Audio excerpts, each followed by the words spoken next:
Hi guys, it's Dom here. Just had a wonderful chat with Chris Hall from Stabbing Westward. It was really cool to talk about the new record, obviously Chasing Ghosts coming back after a long, long time away.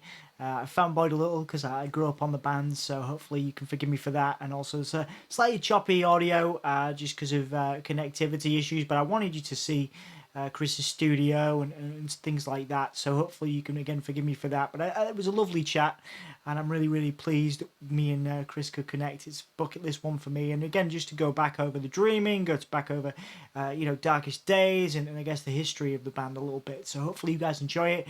Thank you for spending time with me, and thank you for again just engaging with the content and checking us out. And obviously do support Stabbing Westward. Go and stream the new record. Go and support this band. So thank you guys for watching. Appreciate it, and we'll speak to you again soon. Take it easy.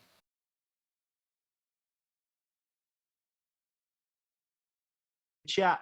To start off with, Got man, because again, like you've done quite a lot with your career, man. You've done quite a lot with your life, and I guess coming back with a new record after so long, your definitions of success might have changed from what they were to what they are now. So I'd like to ask Chris, can you tell me how your definition of success has changed as a person and as an artist?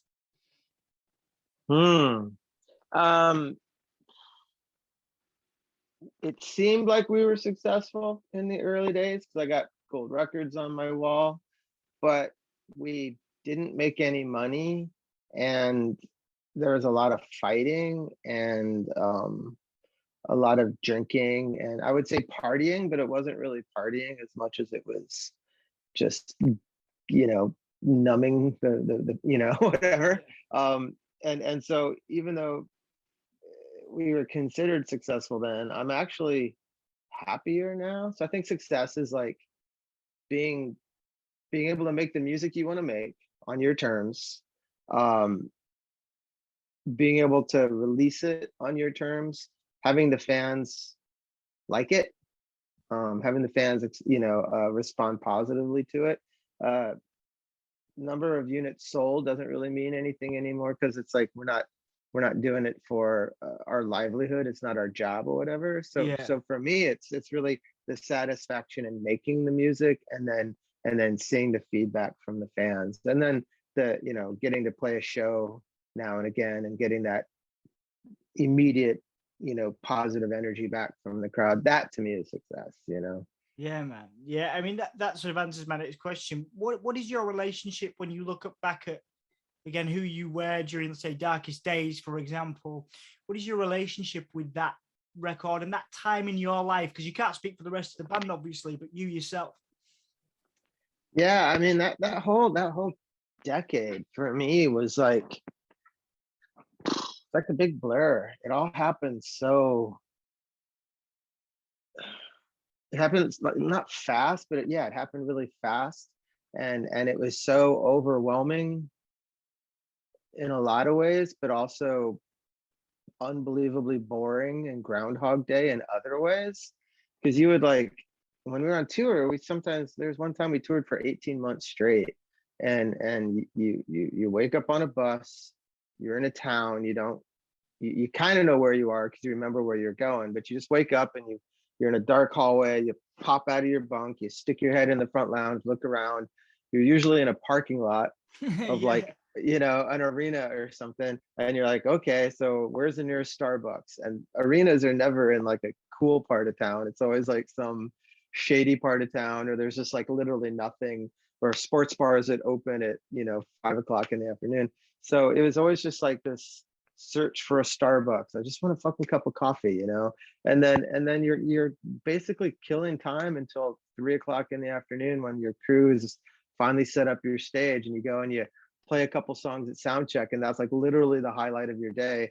And then you wait another 5 or 6 hours to get up and play a show. And in the early days, I could go out in the audience and watch the opening bands play and kind of see my friends in the audience and stuff. But then they reached the point where you couldn't really do that without it creating a stupid mob scene where people want, pictures or whatever. And so you just end up hanging out backstage all the time, waiting to play. And so it's like 23 hours of waiting for 1 hour of joy. And then at the end of the night, you're like, you're gonna hang out a little bit and party a little bit. Then the bus is like, oh, we got to drive 8 hours to the next gig. Get on the bus, we're rolling. So it's just like this weird, like 23 hours of waiting cycle that went on for a decade. It was really weird. And so I look back and I remember being at Reading Festival. I remember pulling up. We were one of the early bands. I remember pulling up and still being in my pajamas because we'd been at Martin Gore's wedding the night before, and so we had stayed up and actually celebrated with them pretty late Amazing. or early in the morning. And then our tour manager's like, okay, let's go. I'm like, what do you mean let's go? He's like, you're on. We're set up, no sound check. You're just gonna go up and play. I'm like, dude, I literally just woke up. He's like, you gotta go. And that was, I mean, so all my memories are like weird highlights, and it's all fuzzy and weird. Yeah. But Yeah. Yeah, man. yeah. Different time by the sounds of it. And I guess, if you were to look back again, how you've changed, because again, similar line of questioning, I suppose, but, you yourself, what have you learned about yourself through from the start of your career as a musician, all the twists and turns of that, the highs and the lows you mentioned? What have you learned about yourself and how have you changed and developed, I guess, again, as a person through, from the beginning of Stabbing Westward to where you are now? Yeah.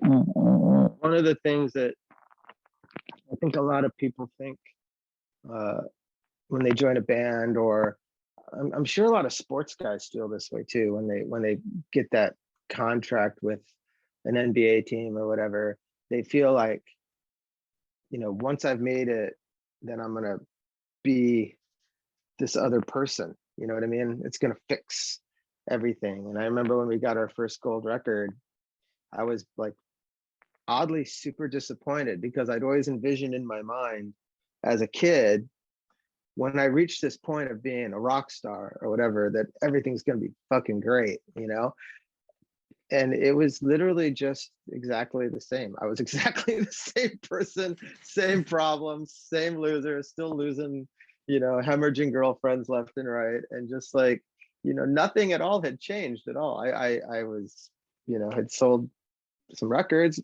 but like it hadn't fixed it. I hadn't magically become this awesome version of myself that I envisioned.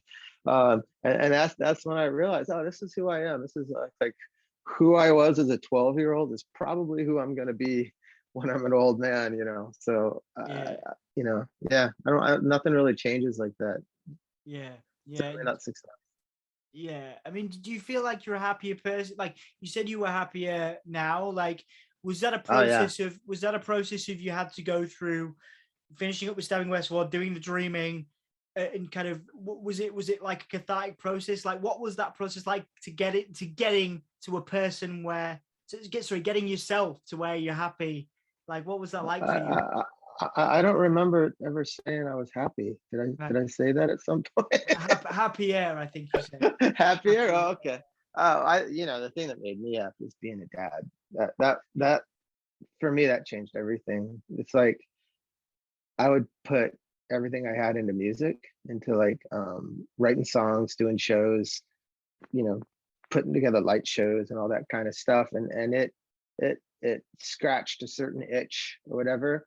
But once I had my kids, I took care of them as babies. But now that they're like 6 and 8 years old and they're little men, and they they look to me for guidance, and I'm like, dude, save yourself. I don't know. No pun intended, but no, it's given me a purpose beyond any purpose I ever had in my life before. And so every morning, still Groundhog Day, same day every day.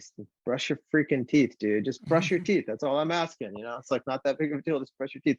But the fact that I'm building these little people that are going to be the future of the world is like that's like, okay, this is a calling. This is like something worthy of me waking up in the morning and trying to put a smile on my face. I Yeah, still man. wake up looking for coffee though. Yeah, I love it, man. It's nice to hear, because I guess it's difficult for some people to look at themselves and go, actually, yeah, this isn't. I'm not actually that. I'm not that happy as a person, and maybe I've got to like make some changes, some life changes. And it sounds like you were able to do, even, you know, even if it was becoming a dad, you know, it sounds like you were able to figure out who you wanted to be, maybe, or I don't know, Well, is I, that well, some words in I that? think the key is, I think for me, the key is that happiness is, it's rare, fleeting moments. You Mm, know, the majority of life is just mundane. It's just getting through. You know, I mean, you've got your really, really bad times, and then your really like peak moments of joy, and then everything in between is just life. And I don't think maintaining a critical mass of happiness is possible without, you mm, know, off of social like Instagram. Maybe you can do it, like paint a picture of it there. But I do find an increase in those moments of joy in the simple things. Just you know, seeing my two boys, not fighting when they start chatting and making jokes and like yeah. start talking like we're not paying, like when they don't think we're listening. Those are like, you know, the awesome times. Just, you know, seeing their little achievements and stuff like that. And if I put together a good song, or like right now I'm mixing another band, when I finish a mix, I'll be like, yeah, this sounds fucking good. I did, you know, I didn't think it when I was younger. I'm like, I don't think I'll ever be able to mix a record, but I'm like, I can do this. I actually, I mean, I Yeah. didn't, yeah, that's the biggest thing, is that's constant nagging sense of being a fraud. You Yeah. know, oh, I'm not really Ye- qualified to be a yeah. singer in a Yeah. band or a producer or any of this, or a dad. You know, just that feeling, oh, they're gonna figure it out that I'm not qualified for any of this. And then every once in a while I get those moments of like, you know what? I'm pretty good at this. I'm all right. It's not too bad. Yeah, I empathize in some way, man. Like when I met my partner, because my partner has two boys, so like it's like it was a weird like sort of weird thing because it was something I had to get used to, and then I had to learn that I wasn't like this terrible human being that I was gonna like ruin these children's lives. You know, ruin Right. their lives. They actually get on with me, and they think, well, you know, they think I'm really cool, and it's like, whoa, this is crazy, you know. So Yeah, yeah, it's a surreal time, man. It's a surreal time. So I yeah. empathize in some way with you there, and. I mean, before we go on to the new record, because obviously, you know, you have just released a new record, Chasing Ghosts. You know, one of the because I was a big fan of your of the bands growing up, and then um, you know, kind of the dreaming happened for you, and I sort of didn't want to skip over that time in your life, and that sort of, you know, was do you look at that fondly? Was that need, you know, do you now look at the dreaming and go, this was a cool time in my life, or what was it? Because I guess some people might look at it as transitional, you know. It was very transitional. I, I I think that some people would look at it as a failed follow up to Stabbing, Mm, but it was never intended to be a follow up to Stabbing. We started mm, local, played local shows. You know, we basically, I hit reset after Stabbing broke up. I wasn't like I want to immediately launch into, you know, another mega band, whatever. We basically hit reset and tried to become a local band who became, you know, important in the Hollywood, you know, rock mm, scene at the time. And then we got a chance to tour, and for me it was breaking free of um the the way that Stabbing Westward worked, the way that we wrote. Andy, the drummer, and Walter, the keyboard player, wrote 90% of the music, and I would write the vocals and vocal mm, melodies and stuff like that. And I had to basically teach myself how to be a writer of the, you know, the whole song, and become a producer and stuff like that. So I actually interned with producer Brian Carlstrom, who was the engineer on Darkest Days. He went on to become a producer, and I became his intern. Not like, you know, rock star guy. And I was literally getting coffee and tacos for him, and nice. like, you know, like carrying gear. And I was, he's like, you know, he tried to treat me with like the reverence of a former client. But I'm like, no, dude, I'm your intern. I'm going to do whatever you need me to do. And I'm going to learn how to run this studio a day at a time. And it took about 3 years. And eventually he was giving me projects, you know, okay, I've got too many bands I'm working with, do this band. Mm, Um, and that was for me, it was like, it was important because I felt like the way that Stabbing had ended was really frustrating for me.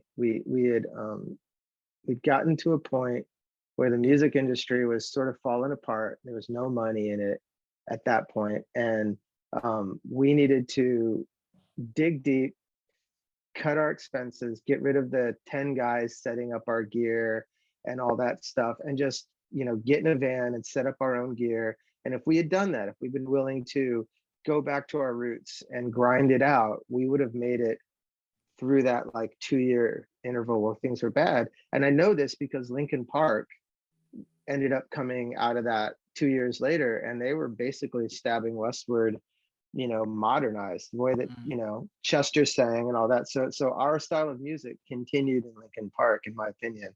um and if we just would have, you know gone for it, and been willing to, like, go back in the trenches and fight for it, we would have made it. But everyone had gotten so cushy having a guy set up your guitar amp. It's a speaker and a head and two cables. Why are we paying a guy $1,500 a week to set up your guitar amp when it takes 5 minutes? And then that your amp it's like, it was just that whole mentality of, oh, we have to have two buses because we couldn't possibly share a bus with the crew because they're dirty. And then we each need our own hotel room.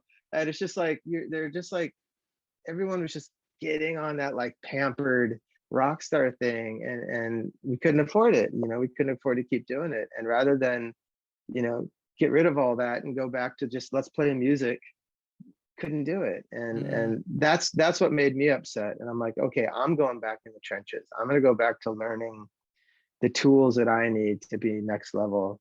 And yeah, and so now with the new version of Stabbing Westward, we have none of that stuff. We're very stripped down, super minimalist. When we show up at big shows, they're like, where's your crew? I'm like, we are our crew. Yeah. You know, here's my laptop, here's a cable, I'm done. We're good to go. Let's do this. So it's kind of cool. It reminds the guys in the band why we're there. We're not there to, you know, be treated like rock stars. We're there to make music and entertain our fans. Yeah, yeah. I mean, that moves on nicely to my next question. A lot of as part of my day job, I work with a lot of young people who they look at people like yourselves and the perception that is Stabbing Westward and all the things that happen to you and all the streams that you still have, etc. And they go, "Oh, I'm never going to be Chris Hall. I'm never going to have that level of success." And they measure themselves up with other people. And I wonder what your advice would be for anybody who, you know, is maybe comparing themselves to other artists. Maybe, maybe they really struggle with their self-image. You know what I mean? I'm not sure if you've ever been through that, but what is your Constantly. yeah, okay, yeah. So what would be your advice for any young person who, wants to get into the industry? Maybe it's something you wish you'd have heard when you started out. I'm glad I didn't hear any advice when I started out because I wouldn't have done it if I had known how hard it was. I mean, the artists that are the most visual, the ones that you hear about the most, they're the like top 1%, and they don't really count because very few bands or musicians are ever going to get to that like Mm. Billie Eilish status, or Beyonce, or Muse, or anything like that. The majority of them are going to be you know bands that find fans. That's my advice. Find fans who love what you do and cherish those fans. Don't constantly be looking for more or better or bigger. Just I mean, push yourself to grow, push yourself to be better. But if you find a group of people that love what you do, you know, hang on to that, cherish it. Stabbing tried to, um, you know, on the self-titled album, we were being told, "Oh, you guys can reach a much bigger audience if you just do this." And then a couple of us were very skeptical. I'm like, "We've got a pretty good audience now. Why don't we just do what we do really well and do it honestly, and hang on to the 500,000 people we have rather than trying to reach this like 2 million that we've never met before and Mm. lose the 500,000 that we have?" And that was like the critical mistake for us, is to try and to overlook the fans that you have, or to assume that they're going to follow you if you leave the path. So yeah, like stay true to what you believe in musically, Yeah. and realize that your fans believe in you because they believe that what you're doing is honest. And if you become dishonest trying to write something that you think will sell more records, as opposed to writing something that comes from your heart, then they'll Yeah. know. They sense it, they feel it.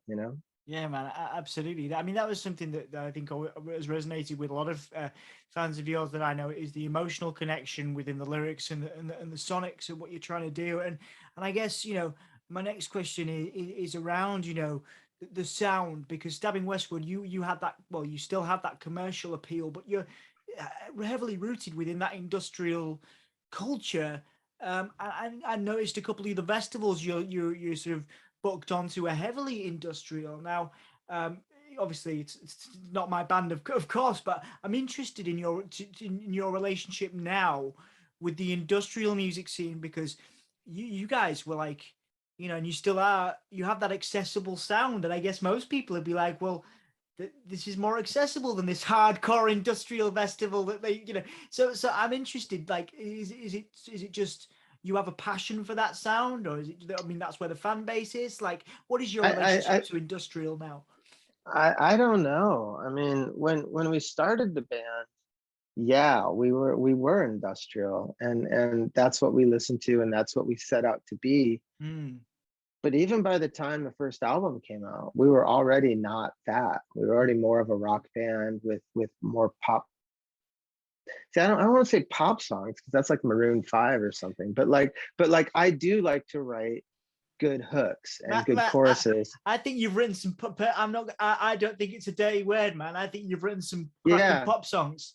yeah. See, You I like pop. I like a good song. I like a song that you can, sing along to, yeah, verse, chorus. And I don't really like industrial music. I can't listen to Skinny Puppy yeah, because it doesn't speak to me emotionally or melodically. yeah. And so I've always had a weird, like, Walter loves industrial music. He also loved rave music in the 90s, and he loves dance music. If he had his way, there'd be no vocals on any of our songs. He would just write like banging, electronic songs all the time. So I always felt that I was the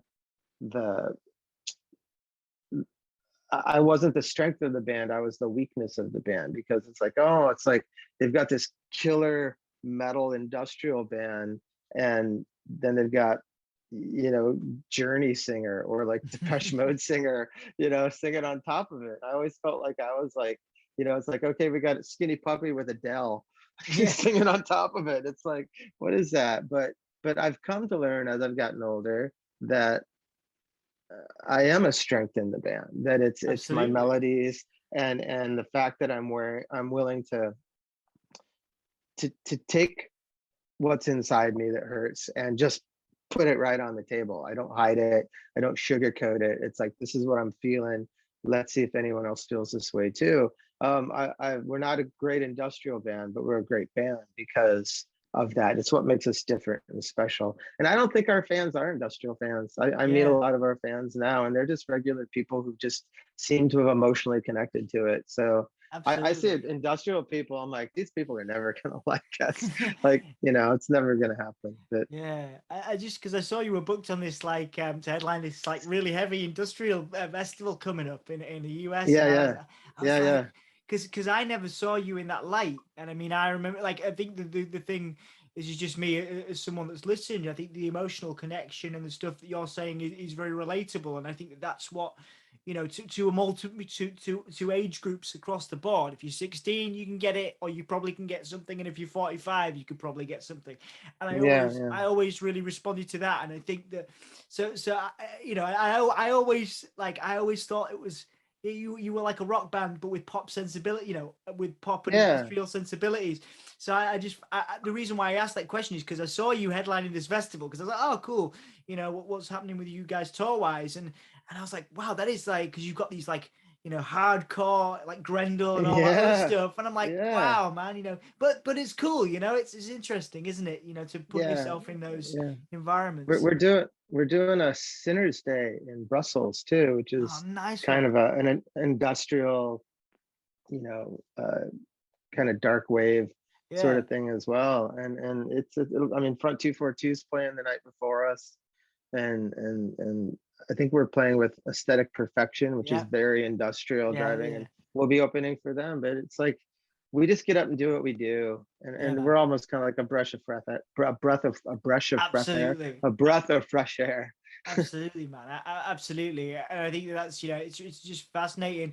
That you are finding those crowds and those, that you can kind of blend the two. You like a sort of a like a pro, like the Prodigy. You could, or Yeah, yeah. the cliche, the Nine Inch Nails, where you can fit, Nine Inch Nails, yeah. yeah, where you can fit on Well, a, well, I mean that's the power of Nine Inch Nails. I mean, the reason Pretty Hate Machine did so well is that it captured the energy and the mystique of industrial music, but it did it in a way with pop songs that your average frat boy or yeah, sorority girl could feel like, yeah, oh, I'm being dirty and edgy because I'm listening to industrial music, but they could sing along to it. And it's like, man. yeah, I think that's Yeah, absolutely. I put you in the top, like obviously this is where I've got to kind of watch. I don't stray too much into fandom, but I put you in that, Prodigy Nine Inch Nails bracket because it was accessible enough that yeah, for sure. people that didn't have any clue who Ministry were, or Right. or Skinny Puppy were, could be like, oh, this is interesting. What's this what's Yeah, this yeah. industrial sound? And I always thought you were a really cool gateway band for, for industrial fans into pop music and rock music, Hmm. but also the other Hmm. way around too. You know what I mean? Yeah, So yeah, it's yeah, for sure. I fascinating. I I Go mean, the on. music that I grew up listening to was not. I loved early Ministry a Mm, ton, like the first couple of albums. But once it became really metal, I didn't really like it anymore. yeah, All my other friends still loved it, but I'm like, well, in the '80s, I liked The Cure, Echo and the Bunnymen, Joy yeah, Division, New Order, stuff like that. And my other friends like Dokken and Bon Jovi and Poison and stuff like that. And it wasn't like a war, but there was a culture clash of like, no, we're the new wave guys, and you're the metal dudes smoking in the the back of the school. And so when bands that I loved started to become more metal, I felt kind of like, well, you're kind of cheating on us if you're going in that direction. Because I always felt more that direction. And then industrial became with Rammstein and stuff like that. It became half metal, yeah. half industrial. So the farther it went that way, the more I felt not a connection to it. Mm, I mean, mm. Depeche Mode and The Cure are my two favorite Oh bands in the man, world. And absolutely, Gary Newman is my new of course. favorite band in the world. Yeah, with the songs from a Savage World or whatever, that Yeah, last man. album. I was like, Yeah. oh my god, that's my favorite record of all time right now. But Gary's yeah, cool. Gary's cool, man. I've so cool. worked with Gary more than pretty much any artist, I think, in music. He's just a lovely dude. But Yeah, yeah, cool. Thank you for sharing that stuff with me, man. 4 or 5 more questions now, yeah, good. before we finish up. Obviously, coming back with a new record for anybody after such a long time, it is difficult. But you know, because of the, I don't know if you're going to like this word that I'm about to use, because of the legacy of Stabbing Westward, because it was always, these songs were on soundtracks, and because they were always popular, you always had there was people clamoring for a reunion and for a new record years and years and years before it actually happened. So what were some of the challenges and the pressures? Did you feel any pressure when you came Yeah, back, and what were the challenges of actually deciding, no, we're gonna do this. We're gonna, because when I announced, well, I didn't make a big deal out of it, but I posted that I was gonna do this chat, and a bunch of people were like, "Oh, can you ask them what took so long?" You know what I mean? And so I suppose this is a roundabout way of asking that, but what were the challenges of actually deciding to do it? Because you're not just starting fresh; you're taking the legacy of something that's gone before, that's popular and has a proven fan base, and actually saying, no, we're going to do another record after so long. Was there any pressure in that? yeah. Yeah. Yes. Fair enough. Yeah. Yeah, no, I mean, and what took so long is like for 15 years I was doing another band, Yeah. and Walter was, living his life doing. He was in the music industry and working Mm. in radio and stuff. We didn't see each other for 15 years. Right. So it's not like we were sitting around, kicking Of the course can not. down the road Yeah. or something. And then once he and I sort of reunited at, he came to my dad's funeral when my dad passed. No. And it's the first time I'd seen him in decade. And Wow. we got to talking, and I'm like, he's like, oh, I've heard The Dreaming, it's really good, I said, well, what have you been doing? He goes, I still write music. I just don't have anything to do with it. I'm like, well, why don't you give me some of the tracks and I'll do what I used to do and put some vocals on it and we'll see what happens. And that was how we did that last streaming album together. Was Mm. we kind of split it up that way, but we didn't think legally, because of the way that Stabbing Westward broke up. It was so messed up. Mm. The way that um, our management dissolved the band, it was in question whether or not we could actually do anything under the name Right. Stabbing Westward.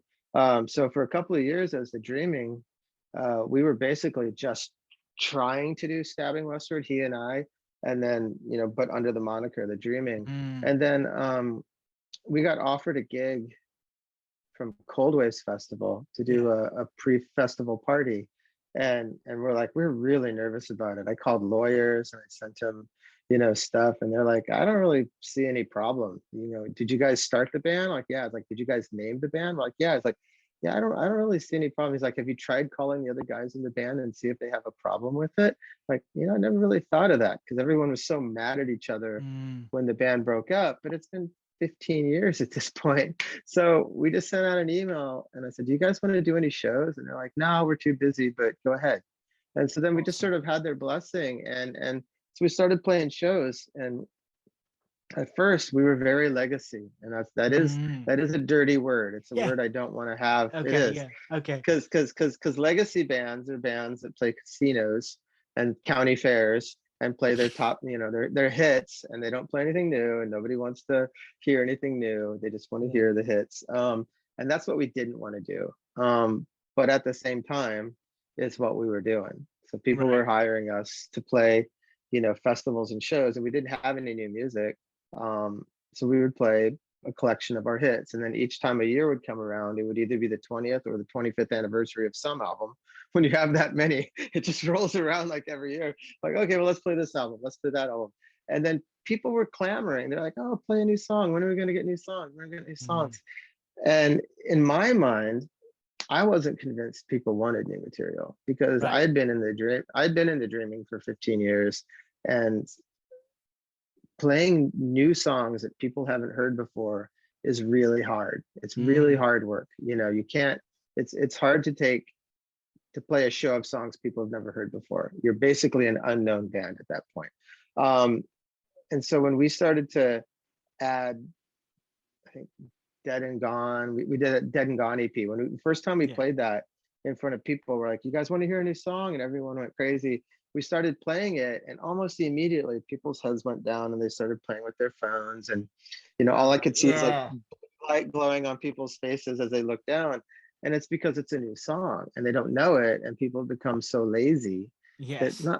not lazy, but spoiled by the fact that if you're at a concert in the 80s and they play a new song, you can either watch the song, make out with the girl next to you, or go get a beer. Those are your choices. But now it's like, oh, I've got this world of entertainment in my hand. I can just ignore the band until they play a song I like, and then I can look up. That does not feel good when Yeah. you're on No. stage, to suddenly see everyone in the audience disconnect from what you're doing. So I was like, I don't think they really want new music. And Walter's like, oh, we got to do something. We can't just keep going out and playing these songs. So we committed with Cop International and John Fryer to do the new record. Awesome. And I'm super glad we did, because honestly, if I wasn't writing new songs, I wouldn't be nearly as excited about doing shows and being in a band. If I was just going out and, might as well be in a cover band. Let's just play all covers then. Like, if every Yeah. song is going to be something people know, then let's only play Save Yourself, What Do I Have to Do, and So Far Away, and then and Shame, and then we'll like do a bunch of cool covers, But yeah, Yeah. I'm glad we did a new record. Absolutely, man. I'm glad you did it too, and I think it's lovely to hear that people. There's a lot of really cool names in there. Like I'm lucky enough to know Sean, who does Cold Waves, and like from time in Chicago, and I've actually had the privilege of working with John as well on some stuff. So it's lovely that those names and those people are getting are still behind Stabbing Westward, and Yeah. there's obviously a legion of people still behind you as well. So I guess for for you now, then, in terms of developing Chasing Ghosts, in terms of getting that record together, what were some of the best moments for you? We talked about the challenges of actually doing it again. Well, were there any moments where you were like, man, this is good. Yeah, it's so good. The moments you'll look back on when you're finished. Not to, I wasn't about to say dead and gone, but when you finished, when you Yeah, yeah, finished up, yeah. what are some of the best moments you'll look back on from the development of this new record? Mm. The artwork Yeah, was pretty amazing. it's pretty Watching cool. watching that develop, and then the guy who did it was a friend of ours from the early days of the band. He was in high school, Oh, and nice. him and his friends used to come to every show on the East Coast and hang out. And to have him do the art, 20 years later was pretty cool, and then have it turn out so epic was very cool. Um, I think the first time that I realized it was going to be really good was I had written the scratch idea for Ghost, and Mm. it was just a skeleton, you know, basically an acoustic guitar and a drum beat with me singing over the top of it. And then I sent it to Walter, and I didn't hear anything for like a couple of months or whatever. And then one Monday, I just get an email, and there's a file in the email, and I open it, and he's like, "Oh, I had time to work on it over the weekend." And I open it, and it's pretty much exactly what's on the album. Like, he built an entire track over the weekend, like, because all he used was my vocal, everything else was brand new. And when I heard that, I'm like, holy shit, this is really, really good. And that was when I realized, oh wow, this is going to be pretty cool. Because um Walter was always a great writer, but I think the fact that he didn't write very much for 20 years meant that he had just a Mm. whole bunch of ideas. Because if you like, when we were in Stabbing, we had our whole life to write on God. And then Wither, Blister, Burn, and Peel, we had less than 6 months to write it, because we toured, got off road, wrote a record, did a record. And in Darkest Days, we had even less time to write it, Right. because they wanted records out as fast as humanly possible. Yeah. So we were just like in a room, just trying to throw out ideas as fast as we can. But Walter's had 20 years, between records, to come up with, hundreds of really cool little parts and ideas. And that was really cool, because he was able to, like, dig pretty deep for ideas. A lot of times you run out of tools in your toolbox if you use it too often. So that was pretty cool. And then the same thing with Crawl. The version of Crawl that we did on the EP was my version. It was in 3/4 music box, super weird, not like a pop song at all.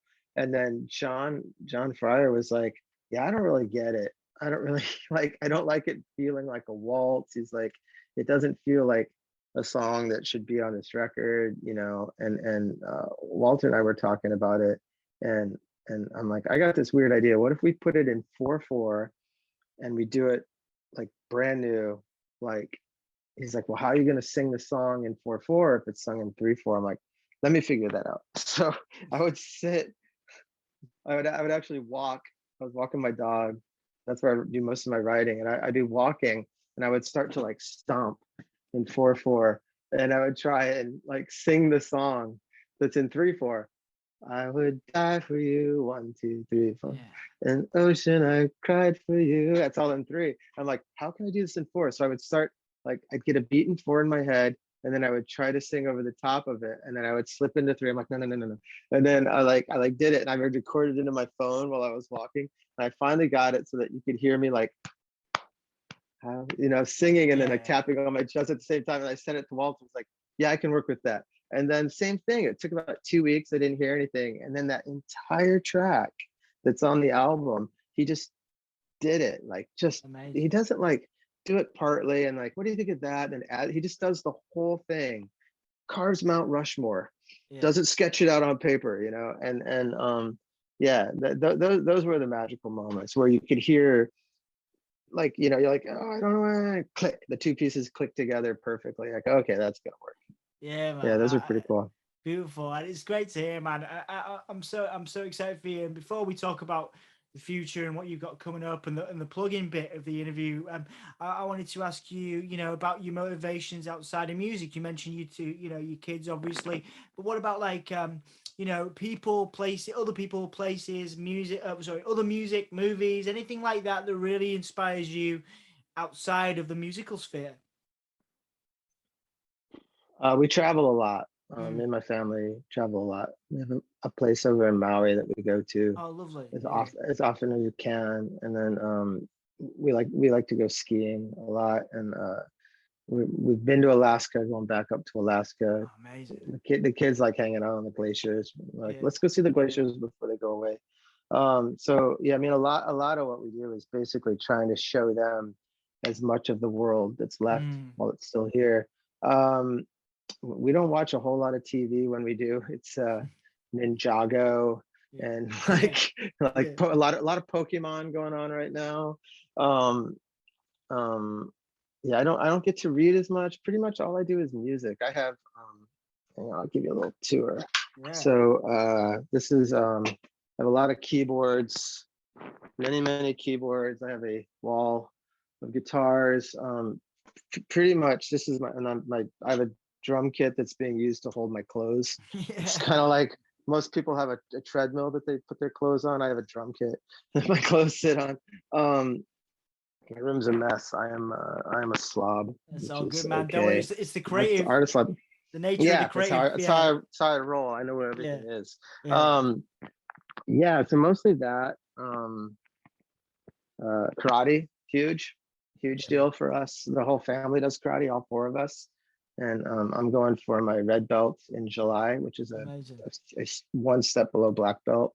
Cool, man. And I'm 56, so I'm like training with like 14-year-olds and like having to like push my body to do these crazy 2-hour tests and Yeah. stuff like that. And it's pretty cool. It keeps me young.